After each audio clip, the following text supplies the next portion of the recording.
네, 제가 퀴즈를 하나 내겠습니다. 이 사람은 누구일까요? 1968년 음력 4월 15일에 강원도 삼척군 도계읍 전두리에서 출생한 사람입니다. 이 사람은 이성재 씨와 그리고 최봉자 씨 사이에 장남으로 태어났습니다. 먹기와 운동하기를 즐겨하고 벌써 아셨습니까? 먹기와 운동하기를 즐겨하고 네, 가끔은 홀로 고독을 즐기기도 합니다. 이 사람은 예수님을 믿고 기도하고 복음을 전하는 일에 힘쓰고 있습니다. 이 사람은 누구일까요? 원사님이 제일 먼저 말씀하셨어요. 네, 상이 있을 것입니다. 퀴즈를 맞췄으니까 우리 하은이가 맞췄으면 분명 달란트를 줬을 것 같아요. 여러분, 우리는요 내가 누구인가를 아셔야 됩니다. 내가 누구인가? 오늘 성경을 통해서 나는 누구고 나의 사명은 무엇인가에 대해서 우리가 함께 살펴보기를 원합니다. 자, 나는 누구일까요? 시작! 하나님의 부르심을 받은 자. 오늘 성경 본문에 보면요, 이 부르심이라는 말이 3번 나오고 있습니다. 사도로 부르심을 받았다. 사도 바울이 로마서의 기자인 사도 바울은 내가 사도로 부르심을 받았다라는 말씀을 합니다. 그리고 복음을 위하여 택전함을 받았다. 그리고 여기 6절에 보면 예수 그리스도의 것으로 너희가 부르심을 받았다라고 되어 있고 7절에도 보면 로마에서 하나님의 사랑하심을 받고 성도로 부르심을 받은 모든 자에게 라는 말씀을 하고 있습니다. 부르심이라는 단어가 4번 반복이 되고 있는데요. 사도, 예수 그리스도에게 속한 자, 성도 이 모든 말을 포괄할 수 있는 단어는 바로 성도입니다. 성도라는 말은 거룩한 무리라는 뜻입니다. 우리가 여러분 성도, 하나님의 거룩한 백성이 될 수 있었던 근본 이유는 무엇일까요? 하나님이 우리를 불러주셨기 때문입니다. 저와 여러분이 오늘 이 예배 시간에 나와 계시는데요. 하나님이 우리를 불러주셨기 때문에 우리가 오늘 여기에 있는 줄 믿습니다. 우리는 하나님의 부르심을 받은 자요, 또 하나님의 보내심을 받은 자입니다. 하나님께서 우리를 하나님의 자녀로 불러주셨고 세상으로 우리를 보내셨습니다. 그래서 부르심을 받은 자요, 보내심을 받은 자다 라는 것을 기억을 해야 됩니다. 여러분, 우리가 지난주 주일날 우리가 말씀을 들으면서 제가 여러분 한번 따라해 주십시오 라고 했던 말 기억나십니까? 택하시고 부르시고. 같이 해볼까요? 시작! 택하시고 부르시고, 택하시고 부르시고. 하나님 우리를 택하셨고 하나님 우리를 부르셨어요. 그래서 우리가 거룩한 하나님의 백성이 된 줄 믿습니다. 여러분, 우리를 하나님께서 왜 불러주셨을까요? 왜 하나님이 우리를 부르셨을까요? 복음을 위하여서, 믿음의 경주를 하라고 하나님이 우리를 불러주신 겁니다. 믿음의 경주를 할 때 가장 중요한 게 뭘까요? 세상에서 달리기 경주를 할 때 어떤 사람에게 상을 줄까요? 뭐가 제일 빠른 사람? 스피드가 제일 빠른 사람, 속도가 제일 빠른 사람에게 상을 줍니다. 그죠? 그것도 딱 그냥 1등, 2등, 3등에게만 상을 줍니다. 그래서 올림픽에도 보면 4등한 사람이 너무 아쉬워하는 거예요. 그래서 참 1, 2, 3등은 기록에도 남고 사진에도 남는데 4등부터는 아무것도 없어요. 정말 억울하다는 생각이 듭니다. 4등이 얼마나 대단한 겁니까? 그죠? 그런데 여러분, 하나님께서 믿음의 경주를 하는 모든 사람들에게 다 상을 주십니다. 세상은요 스피드를 따지잖아요. 그래서 1, 2, 3등만 주잖아요. 그런데 하나님은요 믿음의 경주를 하는 모든 사람들에게 다 상을 주십니다. 그래서 믿음의 경주에는 스피드가 중요한 게 아니라 방향이 중요합니다. 그리고 완주하는 것이 중요합니다. 완주를 해야 됩니다. 여러분, 완주하면요 사도 바울 같은 경우를 보세요. 신약 성경의 절반이나 기록한 사람 아닙니까? 위대한 사람 아닙니까? 정말 뭐랄까요, 출생, 그리고 그가 배웠던 학문도 대단합니다. 그런데 하나님은 그런 사람들에게만 상을 주실까요? 아닙니다. 믿음의 경주를 아주 완주한 모든 자에게, 저와 여러분 모두에게 상을 주실 줄로 여러분 믿으시기를 바랍니다. 일제강점기에 독립운동을 하던 독립운동가가 어느 날 일제의 앞잡이가 되었습니다. 밀정이 된 것이죠. 나중에 잡혔습니다. 광복 후에 잡혔는데 왜 당신은 독립운동을 하다가 밀정을 합니까? 라고 하니까 뭐라고 했냐면, 내가 이렇게 조국이 빨리 해방이 될 줄 알았습니까? 그렇게 이야기를 했습니다. 이렇게 빨리 해방이 될 줄 알았더라면 인내하면서 독립운동을 했을 텐데 그런 날이 오리라 생각 못하고 일제 앞잡이 노릇을 하다가 밀정이 되고 이렇게 참 조국을 버린 그런 모습을 보게 됩니다. 여러분, 예수님께서 다시 오마라고 말씀하셨는데요. 2000년의 세월이 흘렀잖아요. 그래서 야, 우리 예수님 정말 오시는가? 너무 더디 오시는 것 아닌가? 여러분, 그렇게 생각하지 마시고 끝까지 믿음의 길을 완주하시기를 축복합니다. 여러분, 그러면 우리가 믿음의 경주를 우리가 하는데, 여러분 그 믿음의 경주를 하는 데 있어서 방해거리는 없습니까? 혹시 방해거리는 없습니까? 혹시 내 눈이 보는 것이 나를 방해하는 것은 아닙니까? 혹시 내 귀가 듣는 것이, 혹은 내가 먹는 그것이, 혹은 내 손이 하는 그것이, 혹은 내 발이 가는 그 장소가 혹시 내 신앙생활에 방해가 되는 것은 아닙니까? 만약 그렇다면 여러분, 즉각적으로 결단하십시오. 즉시 버리십시오. 즉시 버렸는데 어느새 보니까 또 그 일을 하고 있습니다. 그렇기 때문에 계속해서 버려야 됩니다. 계속해서 여러분 죄를 담대히 버리시기를 축복합니다. 우리가 여러분 믿음의 경주를 잘 하려면요, 누가 나를 부르셨는가 그걸 생각해야 돼요. 어느 목사님이 큰 교회를 담임을 갔답니다. 그랬는데 어느 성도님이 그러더랍니다. 목사님, 이렇게 많은 성도들 어떻게 비율을 맞추시렵니까? 걱정됩니다. 그랬답니다. 그래서 이 목사님이 그랬답니다. 아닙니다. 저는 하나님의 뜻을 헤아리면 됩니다. 하나님만 보고 가면 됩니다. 그렇게 말을 했다고 합니다. 여러분, 누가 우리를 믿음의 경주자로 부르셨습니까? 하나님이 부르셨습니다. 그러면 네, 하나님께 맞춰서 달려가면 되는 것이죠.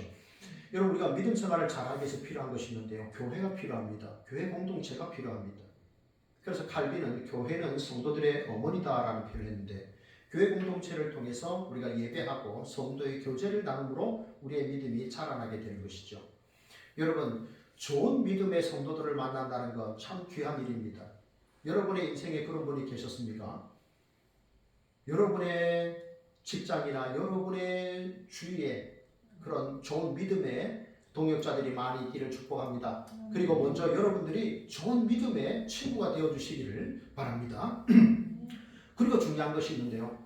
여러분, 우리는 믿음의 주여 또 온전하게 하시는 이인 예수님을 바라봐야 됩니다. 예수님을 끊임없이 바라봐야 됩니다. 그래야 믿음 생활 승리할 수 있습니다. 여러분, 예수님의 수제자 베드로 보세요. 예수님이 물리를 걸어오시니까 나도 좀 걷게 해달라 그래서 물리를 걸었습니다. 멋지게 걸었습니다. 그죠? 네. 그러다 어떻게 합니까? 이내 빠지고 납니다. 왜? 갈릴리 호수 거기에 풍랑이 일어나니까 그거 보다가 예수님을 놓친 겁니다. 시야에서 예수님을 놓치는 순간에 베드로가 물속에 빠져들어가서 주여 나를 살려주셔서 이렇게 되는 겁니다. 여러분, 시선을 우리가 주님께 고정을 해야 됩니다. 우리가 어떤 일을 하다가 잠시 딴 생각하다가 실수하는 경우가 있습니다. 멀쩡히 잘 길을 가다가 딴 생각하다가 가야 할 목적지를 놓치는 경우도 있습니다. 집을 못 찾는 경우도 있습니다. 딴 생각하다가 실수하는 경우가 있습니다. 여러분, 항상 우리는 우리의 시선을 예수님께로 향할 수 있기를 축복합니다. 제 아들이 두 돌이 되기 전에 제 첫째 딸이 태어났습니다. 저희 자녀들은 2년 토로 이렇게 셋이 태어났는데, 이제 둘째가 태어났을 때 어머니께서 이제 산후조리를 또 이제 제 아내의 산후조리를 했습니다. 첫째도 둘째도 셋째도 다 어머니 하셨는데, 이제 둘째가 태어난 다음에 이제 산후조리를 하시고 고향으로 내려가실 때 아들을 데리고 가셨습니다. 그래서 제가 그때 서울에 있을 텐데, 아들을 이제 청량역으로 태워가지고 어머니하고, 그래서 이제 기차로 이제 보내드렸고 6주 후에 어머니하고 아들이 다시 청량역으로 올라와서 제가 마중을 나갔습니다. 제가 반가워가지고 아들아 하고 달려가고 안아줬는데 제 아들이 멀뚱멀뚱 서 있는 겁니다. 멀뚱멀뚱 저를 바라보는 겁니다. 우리가 40일 좀 넘게 못 만나다가 만났는데 제 아들이 저를 잊은 것 같습니다. 그래서 나는 반갑다고 아들의 이름을 부르면서 막 달려가서 안아줬는데 아들이 멀뚱 이러다가 할머니를 계속 쳐다보는 겁니다. 할머니, 이 남자는 누구예요? 그런 표정이었습니다. 그래서 저는 굉장히 충격이었습니다. 그래서 제가 그때 했던 생각이, 가족은 어려우면 함께 붙어 살아야 된다. 붙어 있어야 된다. 떨어지면 안 된다. 헤어지면 안 된다. 그래서 제가 많이 했습니다. 여러분, 하나님의 백성들이 한 40일, 50일, 60일 하나님을 잊고 살면 하나님을 잊을 수 있겠구나 하는 생각을 제가 경험을 통해서 느껴봤습니다. 아까 우리 사모님이 여호와의 유월절 찬양을 했잖아요. 거기 그 찬양 가사에 보면 내 안에 무너졌던 모든 소망 다 회복하리니 그런 고백이 나오거든요. 네, 여러분 혹시 내가 간직했다가 너무 삶이 어려워서 놓쳤던 그런 소망이 있습니까? 에베소서 1장 18절은요. 부르심의 소망이라는 말씀을 하고 있습니다. 하나님이 우리를 부르셨는데 그때 우리에게 주신 소망, 우리가 품을 수 있는 소망을 주셨다는 겁니다. 그게 뭘까요? 여러분, 그게 바로 완전한 구원입니다. 여러분, 구원 받으셨습니까? 아멘이죠. 저와 여러분은 이미 구원 받았습니다. 예수님이 이 땅에 초림하심으로 하나님의 나라가 이 땅에 임했습니다. 그런데 아직 아닙니다. 영어로 하면요. 영어로 하면 already, 이미, not yet, 아직 아닙니다. 이런 뜻이에요. already 이미 하나님의 나라가 임했어요. 그러나 not yet, 아직 아니에요. 내가 구원을 받았어요. 그러나 아직 아니에요. 아직 완전하지 않았다 이 말이에요. 우리는 구원받은 하나님의 백성인데 이게 다는 아니라는 거예요. 이게 하나님께서 우리에게 주실 수 있는 모든 것이 다가 아니라는 거예요. 그러면 그 구원의 완전함은 언제 이루어지는가? 예수 그리스도께서 재림하실 그때 이루어집니다. 우리는 그때 있잖아요. 새로운 몸을 입습니다. 이 몸이 아니에요. 병들고 아프고 썩을 몸, 죽을 몸이 아니라 병들지 않고 영원히 살 수 있는 그 새로운 몸을 입게 됩니다. 그래서 성경 영광스러운 몸이라고 말합니다. 그 몸을 입고 새 하늘과 새 땅, 도무지 죄가 없는 곳, 하나님과 오직 예수 그리스도를 믿는 사람만이 거하는 그 새 하늘과 새 땅에서 영생을 하게 될 줄로 믿습니다. 그게 참 소망이에요. 그게 영원한 소망이에요. 그 영원한 소망으로 여러분 오늘 현실의 모든 어려움들을 잘 극복해내시는 우리 성도님들 되시기를 축복합니다. 둘째, 우리는 어떤 사람입니까? 시작! 은혜와 평강을 누리는 자. 아멘. 오늘 로마서 1장 7절 하반절에 보면요. 하나님 우리 아버지와 주 예수 그리스도로부터 은혜와 평강이 있기를 원하노라 그랬습니다. 여러분, 누가 은혜와 평강을 주십니까? 하나님이 주시는데 누구에게 주십니까? 성도로 부르심을 받은 모든 사람들에게 하나님은 은혜와 평강 주기를 원하십니다. 여러분 어떤 상황에서도 늘 하나님의 은혜와 평강을 누리는 자가 되기를 축복합니다. 여러분 우리 교회 달력 다 가져가셨죠? 우리 교회 1월달 달력에 나온 하나님의 말씀이 뭘까요? 구약의 축도입니다. 여호와는 내게 복을 주시고 너를 지키시기를 원하며 여호와는 그 얼굴로 내게 비치사 은혜 베푸시기를 원하며 여호와는 그 얼굴을 내게로 향하여 드사 평강 주시기를 원하노라. 아멘. 민수기 6장 24, 25, 26절인데 24절에 빠져 있어요. 거기 보면 은혜와 평강이라는 말씀이 나옵니다. 여러분 잘 아는 찬양이죠. 송정리 사모님이 부른 찬양. 나를 지으신 이가 하나님, 나를 부르신 이가 하나님, 나를 보내신 이도 하나님, 나의 나 된 것은 다 하나님은 해라. 아멘. 여러분 우리가 생각해보면 하나님 은혜 여기까지 왔어요. 생각해보세요 한번. 자, 하나님께서 만약에 내 혈관을 한번 이렇게 꽉 쥐고 계신다. 피가 잘 흐르는 혈관을 하나님께서 한 5분 정도 꽉 이렇게 막히게 해버리셨다. 그럼 어떻게 될까요? 우리 몸이 어떻게 될까요? 자, 우리의 심장은요, 여러분, 내 의지와 상관없이 뜁니다. 그렇죠? 하은이 목사님 말씀 맞죠? 그죠? 내 심장은 내 의지와 아무 상관없이 뜁니다. 내가 잘 때도 뛰고, 밥 먹을 때도 뛰고, 내가 뛸 때도 뛰고, 내가 쉴 때도 뜁니다. 이 심장은 한 번도 박동을 멈춘 적이 없어요. 그런데 심장 박동이 멈춰졌다 생각해보세요. 번개에 맞았다 생각해보세요. 얼마 전에 유퀴즈를 보니까요. 어떤 그 교사가 전라도 광주에 있는 그 고등학교 국어 교사가 연수에 갔다가 잠깐 밖에 나와서 점심을 먹으려고 벤치에 앉아있다가 벼락을 맞았어요. 20대 젊은 교사가. 그래서 의사가 이 40분째 이게 심장이 안 뛰니까 사망 선고를 내리려고 했어요. 그러다 기적적으로 살아난 거예요. 이 청년. 이렇게 되면 어떻게 돼요? 심장이 내 의지와 상관없이 잘 뛰던 심장이 한 5분만 멈춰보세요. 사망입니다. 사망. 참 그러고 보면요. 우리 매 순간 하나님의 은혜가 필요해요. 제가 신문을 봤어요. 2023년 12월에 국민일보 신문을 봤는데 거기 뭐라고 되어 있냐면 설문조사를 했더니 한국의 크리스천들에게 설문조사를 했는데 가장 잘하는 성경 구절이 뭡니까? 라고 했더니 빌립보서 4장 6절, 2위가 빌립보서 4장 7절, 3위가 마태복음 6장 33절. 제가 이러면 여러분 아시겠죠? 네. 마태복음 6장 33절은 뭡니까? 너희는 먼저 그의 나라와 그의 의를 구하라. 그거예요. 1등, 2등 한 구절은 뭡니까? 빌립보서 4장 6절 7절. 아무것도 염려하지 말고 다만 모든 일에 기도와 간구로 너희 구할 것을 감사함으로 하나님께 아뢰라. 그리하면 모든 지각에 뛰어난 하나님의 평강이 그리스도 예수 안에서 너희의 마음과 생각을 지키시리라. 그거예요. 그게 한국 성도들이, 한국의 크리스천들이 가장 좋아하는 성경 구절이다. 이렇게 공일부에서 발표를 한 적이 있었습니다. 여러분, 우리는 이제 새해를 맞이했잖아요. 우리가 울산은. 그런데 몇 주 전에 새해 복 많이 받으세요 했는데 우리는 또 오늘 헤어지면서 또 새해 복 많이 받으세요 이렇게 말하는 거예요. 음력, 양력과 부정이 있기 때문에 참 좋은데, 새해를 맞이했음에도 불구하고 우리에게 염려가 있습니까 없습니까?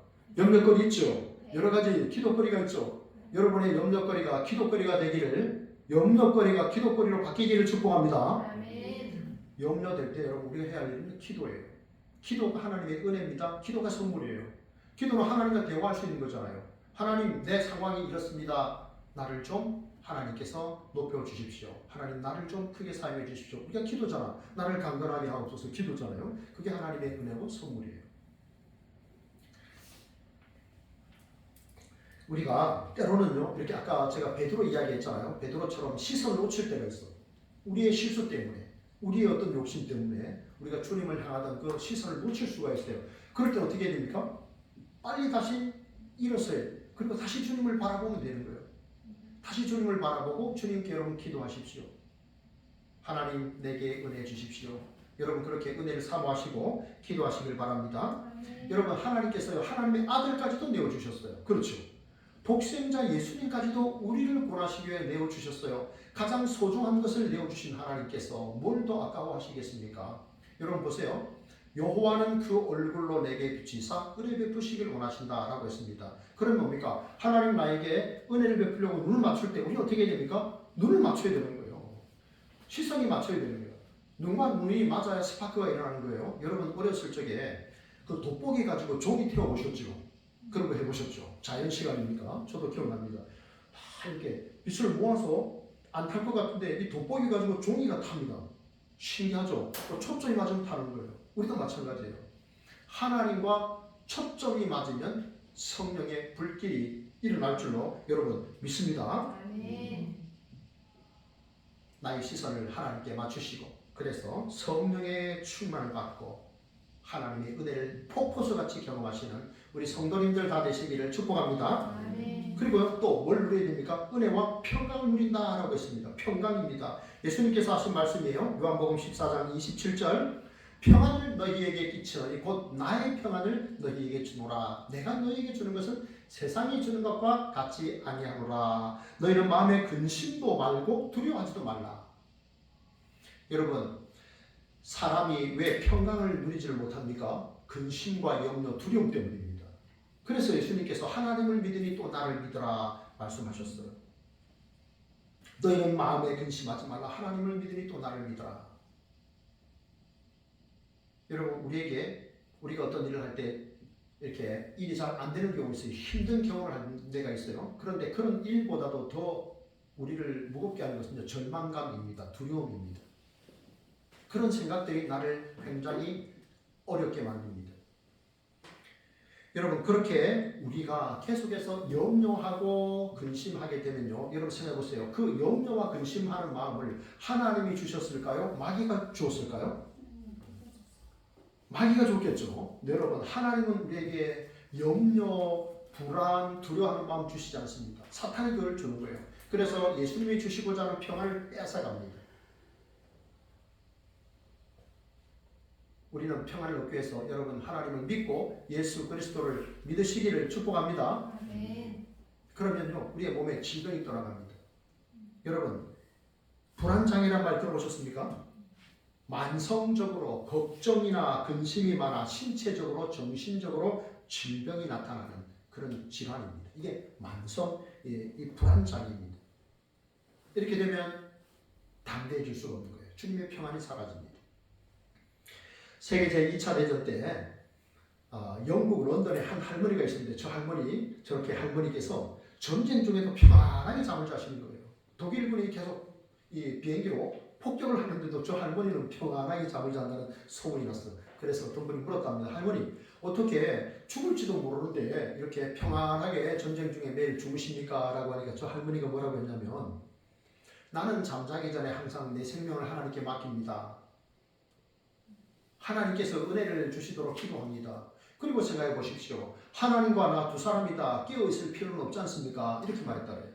그렇잖아요, 그죠? 하나님이 깨어 있으면 되는 거지. 내까지도 깨어 있어가지고, 네, 그렇습니다. 그래서 평안을 누릴 수 있다 그렇게 이야기를 했다고 합니다. 여러분, 우리 주님이 주시는 평안은요 세상의 환경을 초월한 평안이에요. 어떤 환경에서도 우리는 평안을 누릴 수 있습니다.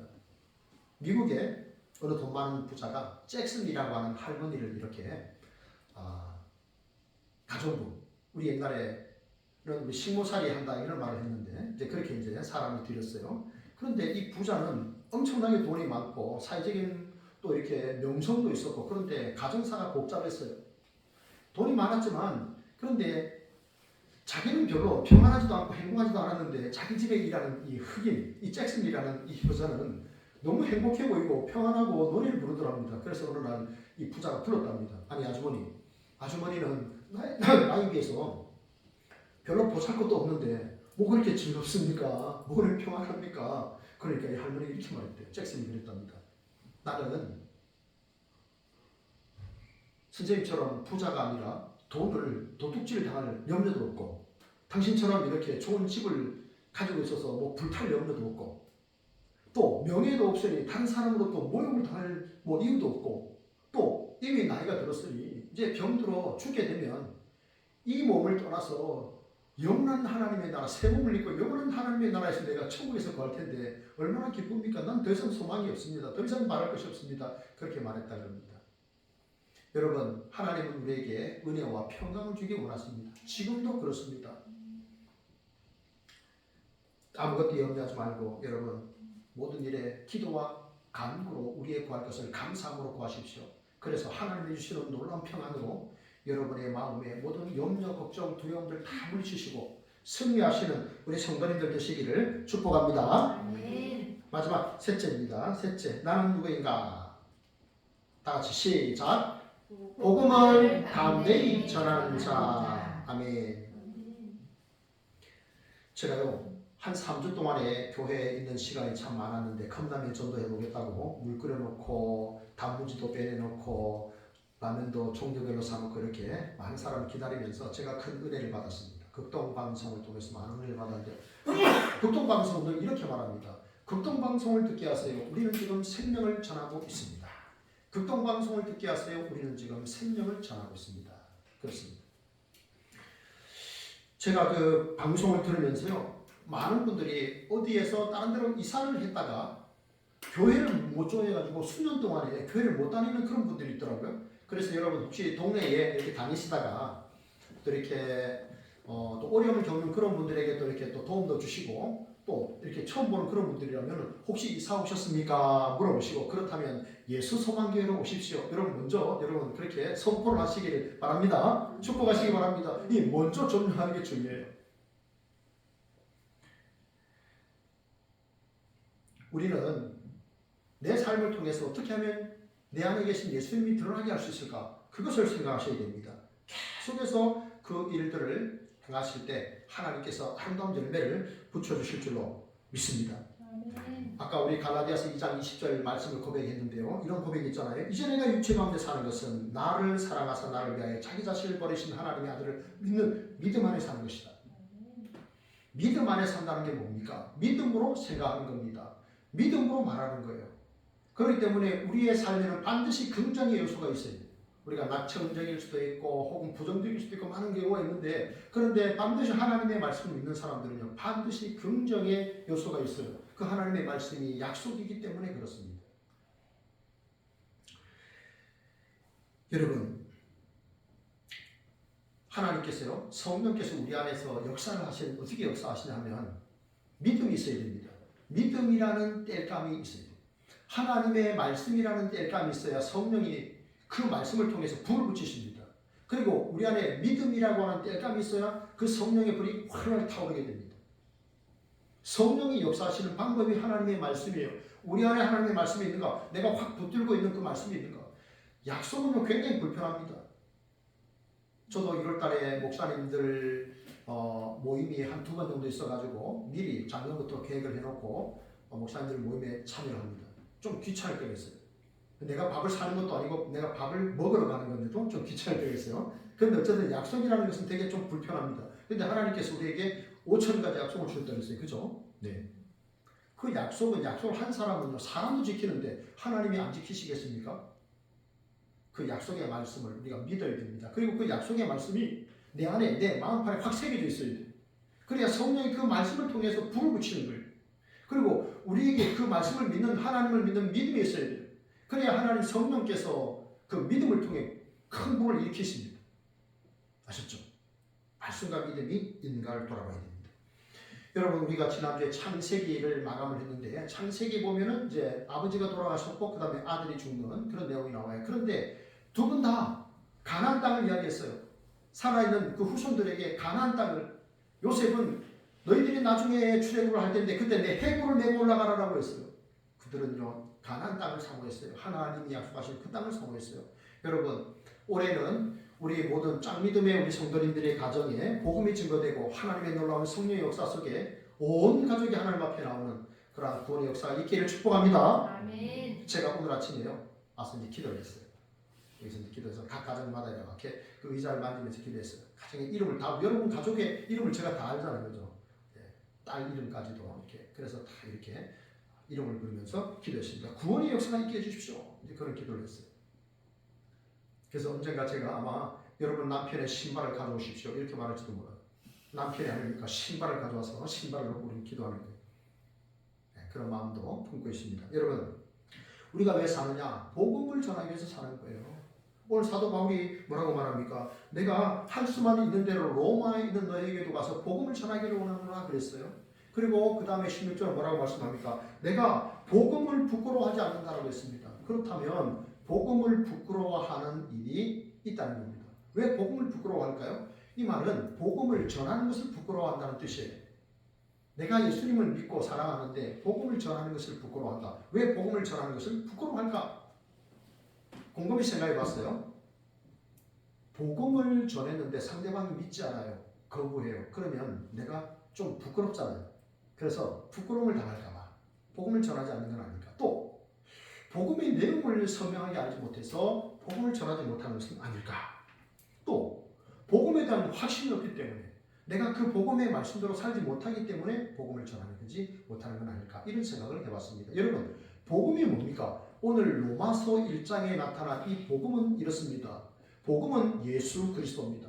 복음은 예수 그리스도. 그분이 바로 복음입니다. 그분이 누구냐? 다윗의 혈통으로 나셨다는 겁니다. 아브라함과 다윗의 후손으로 유대인으로 이 땅에 태어나신 분 예수 그리스도. 그분이 복음이고 그분은 우리를 위하여 죽으셨다가 살아나셨습니다. 그게 복음입니다. 그리고 그분은 바로 예수님이신데 그 예수님이 하나님의 아들이십니다. 그게 복음이에요. 그리고 오늘 1장 15절 16절에 보면 그 아들 예수를 믿으면 구원을 얻는다. 그게 복음이에요. 아셨죠? 예수 그리스도가 복음인데 아브라함과 다윗의 후손으로 태어나신 분, 그리고 죽으셨다가 부활하신 분, 그분이 예수 그리스도신데 그분이 하나님의 아들이라는 사실, 그 하나님의 아들 예수님을 믿으면 구원 얻는다는 사실, 이게 복음이에요. 이게 복음의 핵심이에요. 오늘 로마서 1장은 그것을 알려주고 있는 거예요. 여러분, 우리는 다른 분에게 복음을 전할 때 예수님이 왜 죽으셨는지, 예수님이 왜 살아나셨는지 그걸 전하면 돼요. 그게 복음이에요. 그게 복음을 전하는 것입니다. 복음을 전할 때 복음을 받아들이면 예수 그리스도를 받아들이면 구원을 얻습니다. 그것이 하나님의 능력이에요. 오늘 그렇게 말씀하고 있습니다. 여러분, 험난한 세상이고 요셉의 아버지 야곱이 바로 왕 앞에 섰을 때 내 나이가 130살인데 내가 험악한 세월을 보냈습니다 라고 말했습니다. 여러분, 사실 우리가 계속해서 인생을 살면 참 피곤한 일들 많습니다. 힘든 일들 많습니다. 그런데 왜 우리는 이 땅에서 살고 있습니까? 하나님이 영광의 나라 천국으로 우리를 데려가지 아니하시고 왜 이 땅에 남겨두셨을까요? 사명이 있기 때문에 남겨두셨습니다. 사명을 우리가 감당해야 됩니다.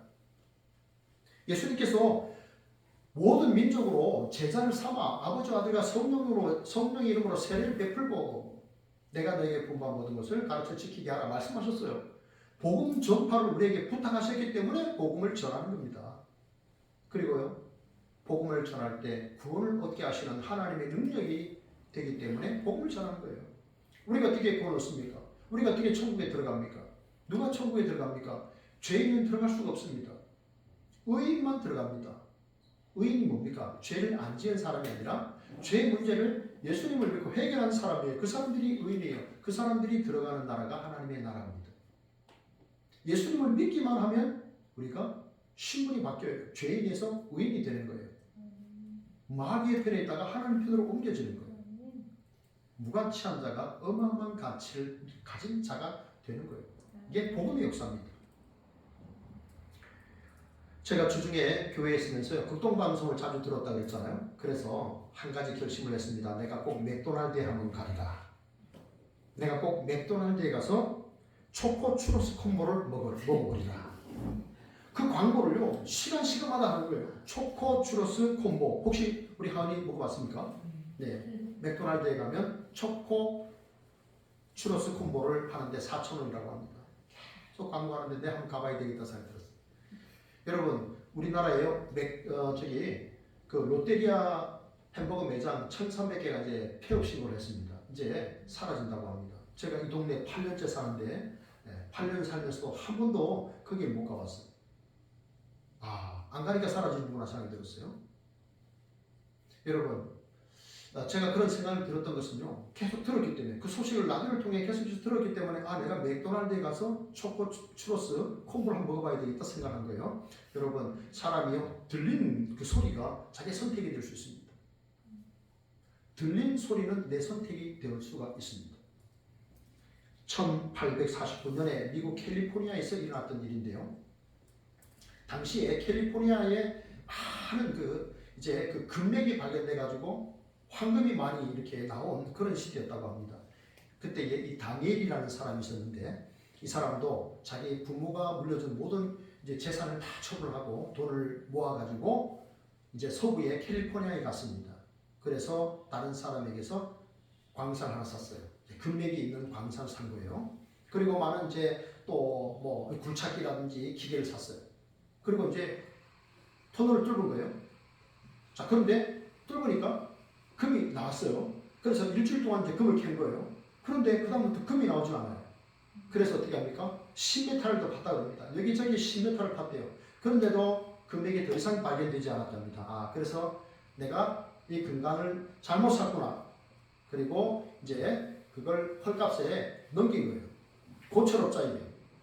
굴착기라든지 뭐 장비라든지 강산까지 다 헐값에 넘겼어요. 그리고 그는 고향으로 돌아가서 보험회사에 취직을 했습니다. 자, 그런데 이 굴착기 그리고 장비를 헐값에 산 이 고철 가게 아저씨가 이 굴착기나 장비들이 이걸 또 누군가가 가져가야 되잖아요. 그 차 와서 가져가야 되는데 그게 시간이 걸리니까 이 사람이 금강을 판 거예요.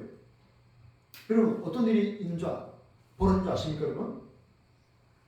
그 고철업자가 금강을 캐기 시작했는데 1m를 딱 했는데 금맥이 발견됐어요. 아까 다니엘이 캤던 그 10m까지 더 팠다 그랬잖아요. 거기서 1m를 더 판 거예요. 1m를 더 팠는데 금맥이 발견됐는데 수년 동안 금을 키울 수 있는 그런 엄청난 금맥을 발견해서 어마어마한 거부가 된 겁니다. 극동방송에서 나온 이야기인데요. 거기서 이야기가 그칠 줄 알았는데 다니엘에게 집중했습니다. 다니엘이라는 사람은 자기 고향에 들어가서 그 얘기를 들었습니다. 얼마나 원통할까요? 헐값의 장비를 다 팔아는 게 또 억울한데 그 자기가 포기한 그 금강에서 엄청난 금맥이 발견돼서 그 사람이 떼부자가 됐다고 하니까 얼마나 마음이 아팠겠습니까? 그러나 그 사람은 감명을 하고 자기가 하는 보험회사에 일에 집중을 했습니다. 친구들은 조롱했습니다. 1m. 그 별명이 1m가 된 거예요. 1m만 더 팠으면 엄청난 거부가 될 텐데. 그래서 보험회사에 그 보험 직원으로 일하면서 1m만 더 나가자. 한 사람만 더 만나자. 한 번만 더 만나자. 그렇게 해서 보험회사에 굉장히 아주 거물이 되는 보험사에서 성공한 그런 세일즈맨이 됐다고 합니다. 여러분, 세상 사람들은요 1m를 더 나갑니다. 한 번 더 사람을 만납니다. 왜요? 돈을 벌기 위해서. 그러나 여러분, 우리는 왜 1m를 더 나가야 됩니까? 우리는 왜 한 사람을 더 만나야 되고 한 번 더 만나야 됩니까? 복음을 위해서입니다. 생명을 얻기 위해서 그렇게 해야 됩니다. 말씀을 맺겠습니다. 여러분, 내가 누구인가를 아셔야 됩니다. 우리는 누구입니까? 하나님의 부르심을 받은 자요 하나님의 보내심을 받은 자입니다. 은혜와 평강을 누려야 하는 자입니다. 복음을 담대히 여러분 전해야 되는 자입니다. 그게 우리의 사명입니다. 이 사명 끝까지 신실하게 잘 감당하셔서 하나님 앞에 서는 날 칭찬받고 상을 얻는 우리 온 성도님들 되시기를 주님의 이름으로 축복합니다. 우리 가서 제자 삼으라 우리 찬양하고 우리 기도하겠습니다. 가서 제자 삼으라 함께 복음성 찬양하겠습니다.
복음을 담대히 전하는 자의 사명을 맡았는데 그 귀한 사명을 잘 감당하여 하나님께 영광 돌리게 하소서 기도하겠습니다. 하나님 감사합니다. 오늘도 복된 주일 하나님 앞에 나와 예배하며 말씀을 듣고 찬양하며 기도할 수 있도록 은혜 주시니 감사합니다. 하나님 우리는 하나님의 부르심을 받은 자들입니다. 또한 세상으로 보내심을 받은 자들입니다. 하나님의 은혜와 평강을 맛보며 살아야 하는 자들입니다. 또한 복음을 담대히 전해야 되는 귀한 사명이 있는 자들입니다. 아버지 하나님 우리가 구원받은 우리가 우리의 구원이 되시는 예수 그리스도를 증거하지 아니하면 누가 전할 수 있겠습니까? 하나님 받은 은혜 하나님 받은 사랑 감사하며 감격하며 아버지 우리가 이 땅에 살아가는 동안에 사랑하는 가족들을 위하여 하나님 사랑하는 이들을 위하여 우리가 친척들을 위하여 우리의 동료들을 위하여 하나님 아버지 이 백성들을 위하여 복음을 전하는 축복의 통로로 살아가게 하옵소서. 결과는 하나님께 다 맡기게 하옵소서. 구원은 하나님이 하시는 일입니다. 그러나 우리가 구원의 주 예수 그리스도를 전하는 일은 우리가 해야 하는 사명입니다. 기쁨으로 성령의 충만함을 입어 이 사명 감당하여 하나님께 영광 돌리는 죄들 될 수 있도록 인도하여 주시옵소서.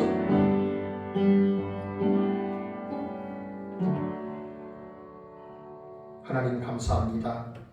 우리는 복음을 부끄러워하지 않고 담대히 전할 수 있는 하나님의 백성들 되기 원합니다. 성령의 충만함을 받아 하나님의 말씀으로 믿음으로 이 귀한 사명을 잘 감당하게 하시고 주님 주시는 은혜와 평강을 누리며 하나님이 우리를 이 땅에 보내신 그 귀한 사명도 감당하는 자들 되게 하옵소서. 예수님 이름으로 감사하며 기도합니다. 아멘.